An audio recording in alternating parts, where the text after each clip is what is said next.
Contribute to open source. It's a great way to build your portfolio and network. We've all heard that advice, but let's be honest, it's not as easy as it sounds. For some people, it's kind of intimidating. I mean, open source is big. Where do you even start? I'm Diana Payton, and this is Technical Writing Uncensored. Today, I'm breaking it down for you. How to find a project to contribute to, including some of my favorites, what to do when you find one, how to get that first PR merged, and what to do after that. Let's go. So, what is open source, and why should you care? Open source is a software development model where the code is publicly accessible. Anyone can use it, study it, improve it, and contribute to it. It's like a giant community garden for code. Sometimes it's well-tended, sometimes it's chaos, but it belongs to the people who work on it. Open source matters because it fosters innovation, promotes transparency, makes software accessible, and breaks the monopoly of the tech giants. Oh, and it's a fantastic way to showcase and build your skills, build a network, and get real-world experience, especially for technical writers and beginning coders. How and what do you contribute? What you contribute depends on your skill set. You don't need to be a developer or engineer to contribute, but having some coding skills definitely helps. As a writer, you can write new user guides, update outdated content, and edit existing content for clarity, grammar, and structure. If you've got coding skills, you can pair documentation with code contributions, so double win. If you don't understand the project yet, there's no shame in that. Learn the basics and ask for help. Lurk in their Slack or wherever they're talking, and be a sponge. Absorb knowledge. Answer questions if you can. Going through product onboarding is a great way to find opportunities to improve documentation or onboarding flow. If you have suggestions, float them and see what the maintainers and community say. And if they ghost you, move on. There are plenty of other projects that need and want your help. How do you find a project to contribute to? Later in this video, I'll share a few of my favorite open source projects that are super friendly and open to community contributions. To find a project for yourself, start by looking at what open source software you use. If you're already attached to something, reach out to the community or maintainers and see if they have documentation needs or any documentation that needs work. Or heck, maybe you've noticed some shortcomings in their documentation and you can suggest some improvements. If no software comes to mind, consider what your interests and career goals are. Do you have a deep love of databases, observability, cybersecurity, or something like that? Do a search for best open source software for, insert industry here, and start looking around. There are also some wonderful aggregators you can search through. Check out First Timers Only and Up for Grabs for beginner-friendly projects. Links in the description. All right, this is First Timers Only. So this particular aggregator actually aggregates other aggregators, which is kind of cool. It also has a lot of commentary and encouragement, so check it out. You can take a look at any of these, like first contributions. This is a repository that actually walks you through making your first contribution. Yeah, goodfirstissues.com is also a great one. Take a look at this. So this is the latest Good First Issues. You can actually search by label, including documentation. And if you are particularly good with a programming language like Python, you can filter it further. Like here, improve the README with installation instructions. This is something that is a very straightforward ticket. And there's always something like this that someone needs help with. Another great one is Up for Grabs. You can filter by when it was last updated, filter by name of project if you know one. And as always, start with a search for, and you can search for documentation labels. See what you like. Yeah, just look around. Now, before you get your heart set on something, make sure the project is active by checking recent contributions. For example, if something hasn't been updated in over a year, probably not the best target for contributions. And make sure it has an active community to support and welcome you when you show up asking basic questions like, do you need help with docs? In order to contribute to open source, you need to have a GitHub account and have some basic knowledge about how to fork and clone repositories. If you don't know how to do this, go to github.com, make yourself an account, and go through their onboarding tutorial. Then go to the first contributions repository, link in the description, and that will walk you through everything you need to know about forking and cloning repositories. It has instructions using the command line and other popular tools, including GitHub Desktop and Visual Studio Code, both of which I highly recommend. Once you find a project, let me show you how to find a good issue to work on. So it's helpful if they have something like my documentation lives here, like React does. So let's start here. React.dev. Going to go to their GitHub. One of the first things you want to do is read their code of conduct, contributing and license and contributing guidelines, and the README. But let's take a look at the issues. So when you get to your project, go to your issues. See, they've got 806 open issues. Now, you don't want to look through all of these, so let's take a look at their labels. I'm going to type in doc, and look, there's a label for documentation. Now I'm looking, there are 84 open documentation issues. Some of these are just suggestions. So let's see if we can move past the suggestions. Look, capitalize React concept in docs. It's a good first issue. We should be capitalizing proper React concepts. And yeah, just go through, capitalize what they are saying. There's even guidelines for specific terms from their style guide. This is a great first issue. Now, let's take a look at a PR that I did. So this is a super simple one. I fixed a capitalization issue. It was only one commit. Here, basically, they use sentence case in their sidebar labels, so there was one that was inconsistent. I changed a capital F to a lowercase f.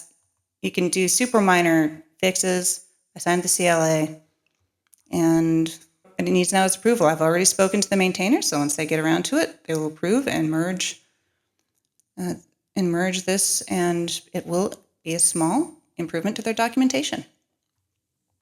Once you find a project that you want to contribute to, like in this case, I'm going to contribute to Doc Detective. First things you want to read are the README.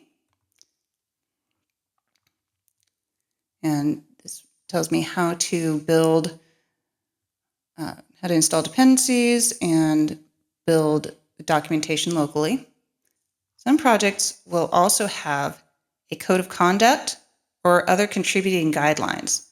The three things you want to look at are contributing guidelines, code of conduct, and the READMEs that are there before you do anything, because that will help you understand what the expectations are for any PRs that you submit. Back to Doc Detective here. So Doc Detective documentation, cool. They do not have much in the way of contributing guidelines here. No problem. So I'm going to go to issues. And I want to work on this one. So I'm going to say, Doc Detective can now accept multiple comma-separated values for the CLI so that at runtime you can specify as many input files and directories as you like. Okay, it's pretty straightforward. This is documentation that came from this, that was spawned by this PR, so I can go look at the code here and see what changed. There we go. So this, if you're interested, you can actually go take a look at what changed in the code. This can be very educational for you and help you to understand what you're documenting. Yeah, this is a great way to build up your technical know-how, see what actually changed under the hood for the documentation that you're creating. Let's take a look. Here's support multi-file input handling. So he updated the minor version, he updated a comment, changed the config path here to, instead of just taking one thing, to take multiple arguments. I think that's what that is. So took off the config path args, basically turned this async function into a longer function, so that so made a try loop here. And if the input includes commas, split it into an array. So cool. So I'm going to write a comment here. I would like to claim this issue. This is not always required, but it's polite, because that way, if people know that you're working on it, they won't try to work on it themselves. It's really frustrating when you're trying to fix something and someone else does it first. So let people know that you're working on it. So I'm actually going to ask for some clarification. Where do you want this updated? I see -- input used several places in docs, but no formal CLI documentation. So there are a few places that I could update it, because there's installation, sample tests, create your first test. Backing up a bit. So after you have read through the contributions, license, and the README and everything, you need to fork the repository. I suppose you don't really need to, but you honestly should. There are a few ways to do it, and Git makes it really easy. You can clone the web URL, use SSH, GitHub CLI. But if you're new to Git, I recommend downloading GitHub Desktop. Now, GitHub Desktop is a great product. Highly recommend it. So usually it will just automatically open if you say open with GitHub Desktop. Right now it's not cooperating for some reason. So I'll go here. So here's my GitHub Desktop. What I will do is I will clone a repository, paste it there. It helpfully updates my local path for me, and click clone, and it'll think about things for a bit. And voila, I now have this, and I can reveal in Finder if I want to. Got my lovely repository there. And in your favorite code editor, I prefer Visual Studio Code. You can open the folder, and here's everything that I might want to work on. Now what I'm going to do is search for -- input. That'll give me a good place to start here. But before I actually work on anything, I'm going to go and create a branch. So, new branch, update input. Seems like a great branch. And I'll publish this branch. It will prompt me to fork the repository. I plan to contribute to the parent project. There we go. Easy as that. All right, I've made my changes to files. I will now put a descriptive description up here, like updated files with input. I will commit the files, push origin, and then GitHub Desktop helpfully says create pull request.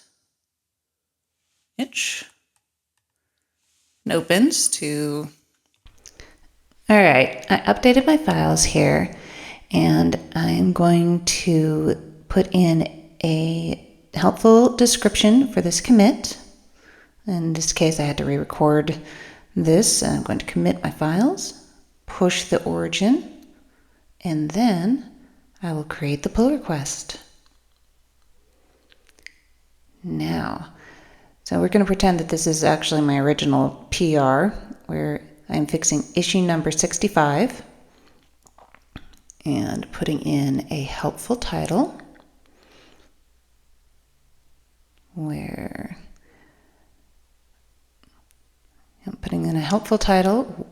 I am explaining that I am updating the input functionality, and I'm also putting in a description explaining that this PR fixes issue number 65. Notice that Git provides a helpful pop-up when I type in number 65. Then I just click pull request, and there we are. Now I just wait for a maintainer to come along and review my PR so that we can do any necessary edits and get it merged.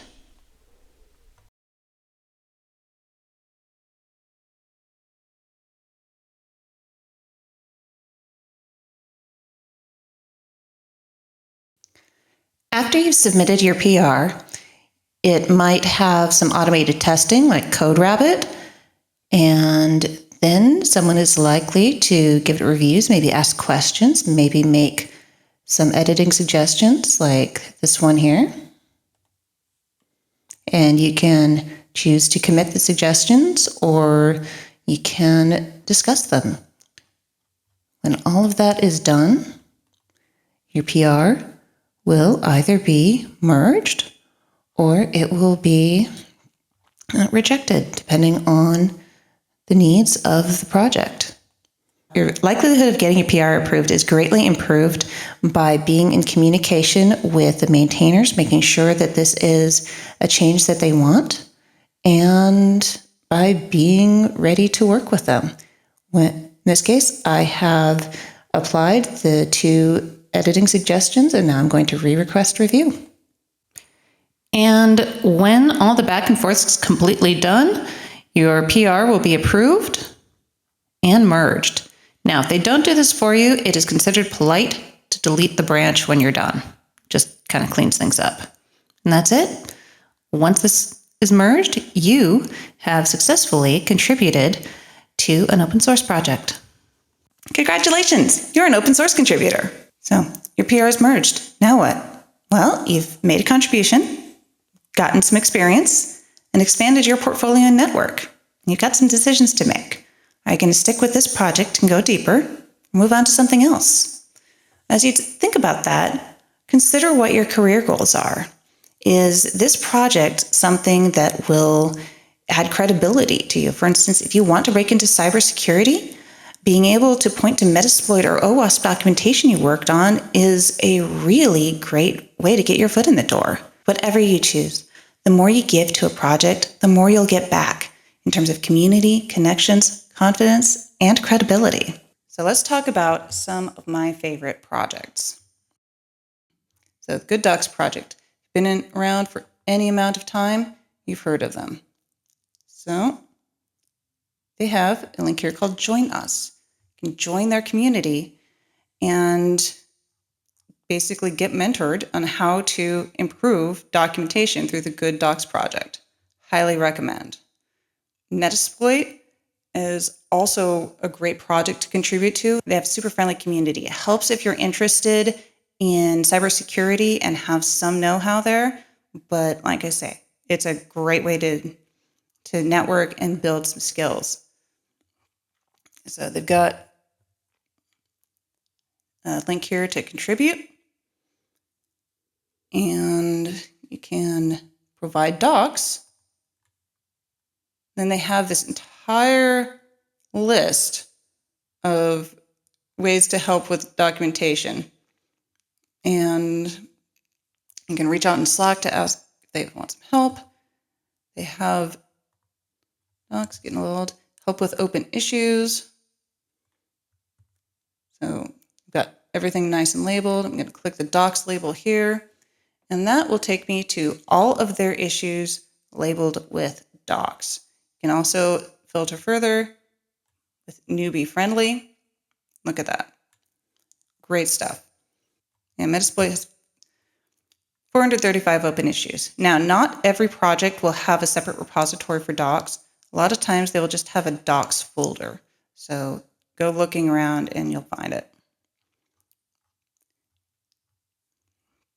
In this case, in their docs folder, they have a README that shows you how to build a docs site locally so that you can test it before you submit a PR. Super helpful.